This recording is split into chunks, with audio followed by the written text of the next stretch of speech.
সুপ্রিয় দর্শক আসসালামু আলাইকুম, welcome back to my channel cooking today 24। আজ আপনাদের কাছে আরও একটি রেসিপি নিয়ে হাজির হলাম। তো আজকের রেসিপিতে থাকছে চিংড়ি পোলাও। আর এই চিংড়ি পোলাওটা খেতে এতটা টেস্টি হয় যে আপনাদের কিন্তু বলে বোঝানো যাবে না। তো এই ভিডিওটি অবশ্যই আপনারা A to Z দেখার চেষ্টা করবেন এবং বাসায় একবার হলেও ট্রাই করতে পারেন।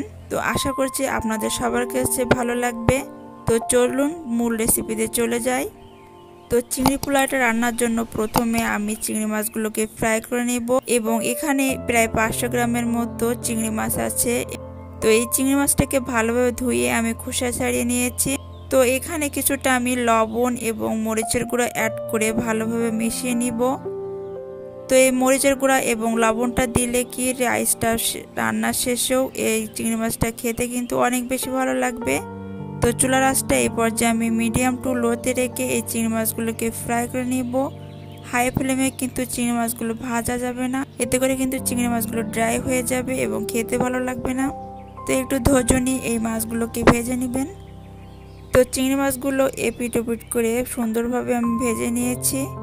আর চুলার আঁচে কিন্তু খুব বেশি শক্ত করে ভাজা যাবে না, এতে করে কিন্তু চিংড়ি মাছটা রাইসে দেওয়ার পরে এটা চিটচিট ভাজা লাগবে, খেতে কিন্তু খুব বেশি ভালো লাগবে না। তো চিংড়ি মাছগুলো আমার ভালোভাবে ভেজে নেওয়া হয়ে গেছে। এখন তেল ঝরিয়ে আমি অন্য একটি পাত্রে উঠিয়ে নিচ্ছি। তো প্যানের ভেতরে অবশিষ্ট তেলে কিন্তু আমি বাকি রান্নাটা করে নিব। তো অবশিষ্ট তেলের ভিতরে আমি প্রায় 1 কাপের মতো পেঁয়াজ কুচি দিয়ে দিচ্ছি এবং পেঁয়াজটাকে আমি প্রায় 1 মিনিটের মতো একটু হালকা ভেজে নিব এবং পরবর্তীতে আমি বাকি মশলাগুলো অ্যাড করব এখানে। তো পেঁয়াজগুলোকে আমি একটু 1 মিনিটের মতো ভেজে নিয়েছি। এখন এর ভিতরে আমি দিয়ে দিচ্ছি 3 থেকে 4টির মতো এলাচ, 2 থেকে 3টির মতো লবঙ্গ এবং 3টির মতো দারুচিনি, দিয়ে দিচ্ছি তেজপাতা এবং তেজপাতাগুলো আমি একটু ছিঁড়ে দিচ্ছি এখানে, এতে করে কিন্তু ফ্লেভারটা ভালোভাবে অ্যাড হবে। এরপর এখানে আমি 8-10টির মতো কালো গোলমরিচ অ্যাড করে দিয়েছি।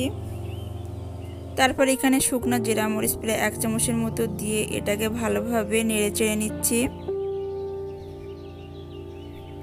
তো এখন এই মশলার ভিতরে আমি 3টি আস্ত কাঁচা মরিচ অ্যাড করে দিচ্ছি, এতে করে কিন্তু কাঁচা মরিচ থেকে ফ্লেভারটা কিন্তু ছড়িয়ে পড়বে। এখন এখানে আমি প্রায় 1/2 কাপের মতো দই অ্যাড করছি, এতে করে কিন্তু এর টেস্টটা অনেক বেশি বেড়ে যাবে। এবং সেই সাথে এখানে অ্যাড করে দিচ্ছি 1 চামচের মতো গুঁড়া মরিচ। তো আপনি আপনার ঝালটা পরিমাণ মতো আপনার পছন্দ মতো অ্যাড করে নেবেন। এবং এখানে প্রায় 1.5 চামচের মতো রসুনের পেস্ট দিয়ে দিলাম এবং সেই সাথে দিয়ে দিলাম 1 চামচের মতো আদার পেস্ট। এবার সমস্ত মশলাটাকে একটু ভালোভাবে কষিয়ে নিব এবং মশলাটা যাতে নিচে পুড়ে না ওঠে সেজন্য সামান্য একটু পানি দিয়ে দিয়েছি। তো 2 বারের মতো পানি দিয়ে এটাকে ভালোভাবে কষিয়ে নিয়েছি। যতক্ষণ না পর্যন্ত কাঁচা মশলাগুলোর গন্ধটা ভ্যানিশ হয়ে যায় ততক্ষণ এভাবে কষিয়ে নিব এবং তেলটা যখন এভাবে উপরে উঠে আসবে তখন সেই পর্যায়ে আমি আগে থেকে ভাজি করে রাখা চিংড়ি মাছগুলো অ্যাড করে দিব। চিংড়ি মাছগুলো দেয়া হয়ে গেলে আমি এখানে সামান্য একটু লবণ দিয়ে দিয়েছি এবং মশলাটাকে আবার চিংড়ি মাছের সাথে ভালোভাবে কষিয়ে নিব।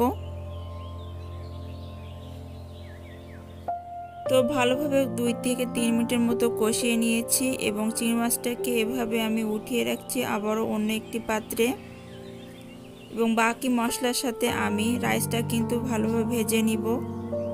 তো এভাবে বেছে বেছে আমি চিংড়ি মাছগুলো উঠিয়ে নিব। তো চিংড়ি মাছগুলো আমার উঠিয়ে নেওয়া হয়ে গেছে। তো অবশিষ্ট মশলার ভিতরে আমি পোলাওর চালটা ভালোভাবে ফ্রাই করে নিব এবং এখানে আমি প্রায় মেজারমেন্ট কাপের 2 কাপ পরিমাণ পোলাওর চাল অ্যাড করে নিয়েছি এবং দিয়ে দিচ্ছি 5 থেকে 6টির মতো কাঁচা মরিচ। এখন এই চালটাকে মশলার ভিতরে ভালোভাবে ভেজে নিচ্ছি এবং এখানে কিন্তু প্রায় মেজারমেন্ট কাপের 2 কাপ পরিমাণ পোলাওর চাল আছে এবং এই চালটাকে আমি আগে থেকে ভালো করে ধুয়ে পানি ঝরিয়ে রেখেছিলাম। তো আপনারা অবশ্যই এটাকে আগে থেকে একটু ভালোভাবে ধুয়ে পানি ঝরিয়ে রেখে দেবেন, এতে করে কিন্তু ভাতটা অনেক বেশি ঝরঝরে হবে। তো প্রায় 5 থেকে 6 মিনিটের মতো এই চালটাকে ভালোভাবে ভেজে নিয়েছি। এখন এখানে আমি মেজারমেন্ট কাপের প্রায় 4 কাপ পরিমাণ পানি এবং নারকেল দুধ মিশিয়ে দিয়েছি। তো নারকেলের দুধটা দিলে অবশ্যই কিন্তু আপনারা এক্সট্রা পানি দিতে যাবেন না। তো নারকেল দুধ এবং পানি সব মিলিয়ে আমি এখানে 4 কাপ পরিমাণ পানি ইউজ করেছি। তা যারা আপনারা নারকেলের দুধটা পছন্দ করেন না তারা কিন্তু স্কিপ করতে পারেন, তারা শুধু মেজারমেন্ট কাপের 2 কাপ চাউলের পরিবর্তে 4 কাপ পানি ইউজ করবেন। অর্থাৎ আপনি যে কাপের মাপে চালটা নেবেন তার ডাবল আপনি পানি দিবেন। তো পানিটা যখন শুকিয়ে আসবে তখন চিংড়ি মাছগুলো আমি এখানে অ্যাড করে দিচ্ছি এবং একটু নেড়েচেড়ে নিচ্ছি।